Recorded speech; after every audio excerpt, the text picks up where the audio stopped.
ताज्जुब इस बात का है कि इतने सारे टूरिस्ट, वहाँ पे एक बंदा आर्मी या पुलिस का कोई नहीं था।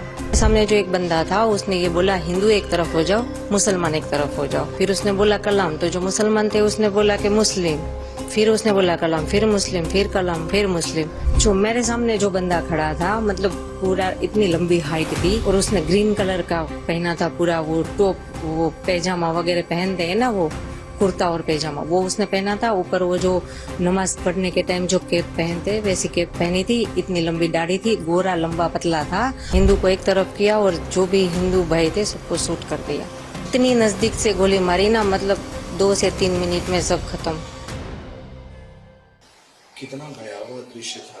बहुत बहुत, मतलब अब तक मूवी में देखा था, रियल में ये जब देखा तब पता चलता है कि ये मुझे प्रॉब्लम, मतलब ताज्जुब इस बात का है कि इतने सारे टूरिस्ट, वहां पे एक बंदा आर्मी या पुलिस का कोई नहीं था। ये वो लोग, मुझे ये लग रहा है कि जैसे वो हिंदू मुसलमान की बात कर रहे हैं, हिंदू मुसलमान जैसा कुछ है नहीं कश्मीर में। सभी लोग बहुत अच्छे, मतलब जो हम जिसके कैब में घूम रहे थे वो भैया भी मुस्लिम थे, जिस होटल में रुके थे वो भी मुस्लिम थे।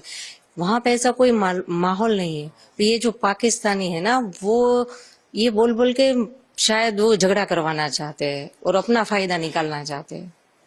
पाकिस्तान में ये था तो आतंकवादी ही जैसा। देखो वो तो गवर्नमेंट को हमसे ज्यादा पता है, पर मेरा तो इतना मानना है कि ये जो जो टूरिस्ट प्लेस पर आज हुआ, जहां हम गए, वहां पे अच्छे से सिक्योरिटी बिठा दीजिए, या तो वो प्लेस बंद कर दीजिए ताकि कोई जाए ना, किसी की जान हानि ना हो। जितना गवर्नमेंट से कंट्रोल हो वो एरिया ओपन रखो, जो कंट्रोल नहीं हो रहा है और जो डेंजर जोन है वहां पे किसी को जाने ही मत दो ना। फिर ये कोई छोटा मोटा हादसा है नहीं। अगर ये डेंजर जोन था तो किसी को ऊपर जाने ही क्यों दे रहे थे वो लोग? विदाउट परमिशन तो कोई ऊपर जा नहीं सकता था। आर्मी कैंप के सामने से ही सब जाते थे, तो उनको पता ही है ना इतने टूरिस्ट ऊपर है। तो ऊपर कोई कोई सिक्योरिटी नहीं, कोई पुलिस नहीं, नहीं कोई हॉस्पिटलाइजेशन, कुछ नहीं, कोई मदद नहीं। हम 18 को निकले थे मॉर्निंग में जम्मू के लिए मुंबई से। वहां पे हमने 3 नाइट श्रीनगर में की, और ये पहलगाम के लिए हम जब निकले, सुबह निकले श्रीनगर से और दोपहर में 12, साढ़े 12, 1 बजे तक पहुंच गए। वहां पे गाड़ी पार्क किया और वहां से क्या पौनी लेके ही ऊपर जाना पड़ता है सबको। तो पौनी वोनी सब बंदोबस्त करवा के हम ऊपर गए, मतलब 2-2:30 बज गए हो गए ऊपर पहुंचे तब। फिर वहां जाके थोड़ा रेस्ट किया, मतलब 5-10 मिनट हुए थे हम वहां पहुंचे ऊपर, और बच्चे को भूख लगी थी तो कुछ नाश्ता वास्ता करने बैठे। इतने में फायरिंग की आवाज आई, तो हमने सब तरफ देखा पर कुछ दिखा नहीं। तो हमने शॉप वाले से पूछा कि आवाज कैसी है। वो लोग भी डर गए कि मैडम पता नहीं, हमने भी आज पहली बार सुनी है। और इतनी देर में फिर से वापस वो फायरिंग की आवाज आई, तो सबको लगा कि नहीं कुछ तो गलत है, तो सब अपनी जान बचा के इधर उधर छिपने के लिए भागे। पर कहीं छिपने की जगह थी ही नहीं, क्योंकि पूरा तो बाउंड्री किया हुआ था, तो कहाँ कोई भागे, कहाँ कोई छिपे। और इतने में सडनली वो हमारे सामने आके खड़ा हो गया। जो हम इस तरफ झुक के जहाँ पे थे, हमारे सामने तो एक था, बाकी कहीं भी हर जगह सबको घेर लिया था उसने। हमारे सामने जो एक बंदा था उसने ये बोला हिंदू एक तरफ हो जाओ, मुसलमान एक तरफ हो जाओ। फिर उसने बोला कलाम, तो जो मुसलमान थे उसने बोला कि मुस्लिम। फिर उसने बोला कलाम, फिर मुस्लिम, फिर कलाम, फिर मुस्लिम। जो उनका होगा कुछ, हमें तो वो पता नहीं था, क्योंकि मेरे बाजू में जो लेडी थी वो मुस्लिम थी, तो मैं सुन रही थी। जैसे ही वो आतंकवादी कलाम बोलता है ना, तो जो मुसलमान होते हैं वो लोग बोलते हैं मुसलमान। तो वो उसने पूछा, हिंदू को एक तरफ किया और जो भी हिंदू भाई थे सबको शूट कर दिया। जो मेरे सामने जो बंदा खड़ा था, मतलब पूरा इतनी लंबी हाइट थी और उसने ग्रीन कलर का पहना था, पूरा वो टॉप, वो पैजामा वगैरह पहनते हैं ना, वो कुर्ता और पैजामा, वो उसने पहना था। ऊपर वो जो नमाज पढ़ने के टाइम जो कैप पहनते वैसी कैप पहनी थी। इतनी लंबी दाढ़ी थी, गोरा लंबा पतला था। और वो AK-47, क्या वो लंबी वाली जो गन होती है 2 फुट लंबी, मतलब, और गन के आगे कैमरा था एक, तो ऐसे एकदम आसानी से शूट करके चलाया गया। तो उसने जो सबको गोली मारी, सबके पास जा के मारी। हाँ, मतलब जैसे कि ये कैमरा मैन यहाँ पे और हम इधर बैठे हैं छिपके, वो हमारे सामने था।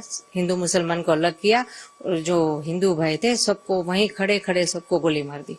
हम सब आसपास ही थे, ज्यादा दूर नहीं थे सब, मतलब एक टच में ही थे। एक दूसरे का हाथ पकड़ के सब हम डर के नीचे बैठे थे कि हमें भाई कोई लेना देना नहीं, किसी की जानहानि ना हो, इस डर से हम लोग सब नीचे बैठे थे। फिर भी उसने किसी को नहीं बख्शा। तो उसने देख लिया था कि आप लोग छुप गए। हाँ, नहीं, सभी छुपना मतलब ये जैसे कि बाउंड्री है, वो भी जाली ही थी, बाउंड्री में और कुछ था भी नहीं, वो नेट वाली जो बाउंड्री होती है वही थी। हाँ। फिर उसने जब आपके पति को गोली मारी, फिर आगे क्या हुआ? उसने डायरेक्ट गोली मारी या फिर कुछ उनसे बात हुई थी? नहीं, उसने किसी से बात नहीं, बात उसने इतनी ही की, हिंदू एक तरफ हो जाओ, मुसलमान एक तरफ हो जाओ। आपने कुछ उसे रोकने का प्रयास किया? नहीं नहीं, हम इतने डर गए थे, इतने सामने, हमारे एग्जिट सामने थे, हम इस डर से कुछ नहीं बोले कि ये लोग यहाँ से चले जाए तो कोई जान हानि ना हो, क्योंकि हमारे साथ हमारे 2 बच्चे, सबके साथ बच्चे थे छोटे, जो देखकर डर गए थे। हम उसको संभाले या इनको कुछ बोले, इससे बेटर है कि चुपचाप रहे, ये चले जाए तो फिर बाद में देख लेंगे, क्या जो भी हो, गवर्नमेंट से कुछ हेल्प मांगेंगे, किसी को इन्फॉर्म करेंगे। पर उसने कुछ मौका दिया ही नहीं, जैसे ही आया सामने बस हिंदू मुसलमान को अलग किया और शूट कर दिया, और खड़ा रहा वहां पे जब तक ये लोग तड़प तड़प के मरे। तो ये जब उसने गोली मारी उसके बाद जैसा आपने बताया तो मुस्कुरा भी रहा था, हाँ वो देख रहा था, तो हाँ, कितने लोगों के मरने का वेट किया? हमारे साथ जो भी जेंट्स है, आई थिंक 6 to 7 थे ही, सबको उसने गोली मारी, और उसने इतनी नजदीक से गोली मारी ना, मतलब 2 से 3 मिनट में सब खत्म। हम हमारे सामने ही, जैसे कि मेरे हस्बैंड का सर मेरे मेरे गोद में था, मेरे पीछे मेरी बेटी, उसके पीछे मेरा बेटा, ऐसे हम बैठे थे। मैं भी कुछ नहीं कर सकी, कुछ नहीं। जो हिले उसको भी वो गोली मारने का बोला था, तो किसी को हिलना भी नहीं है।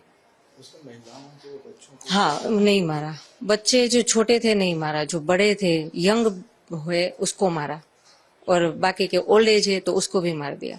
फिर वो किस तरफ गया? वो मतलब वो कुछ पता है, उसने सबको हेड डाउन का मतलब सबके सर नीचे करके, तो मैं, मेरे 2 बच्चे थे, मेरे हस्बैंड के सर मेरे गोद में था, तो हम ऐसे करके छुप के बैठ गए थे नीचे देख के कि चाहे वो कुछ भी हमें कुछ ना करे। पहाड़ी इलाका है? पहाड़ी इलाका, पौनी से ऊपर जाना पड़ता है, मतलब रास्ता भी इतना खराब, आप चल के भी ना जा सको, कार बार नहीं जा सकती।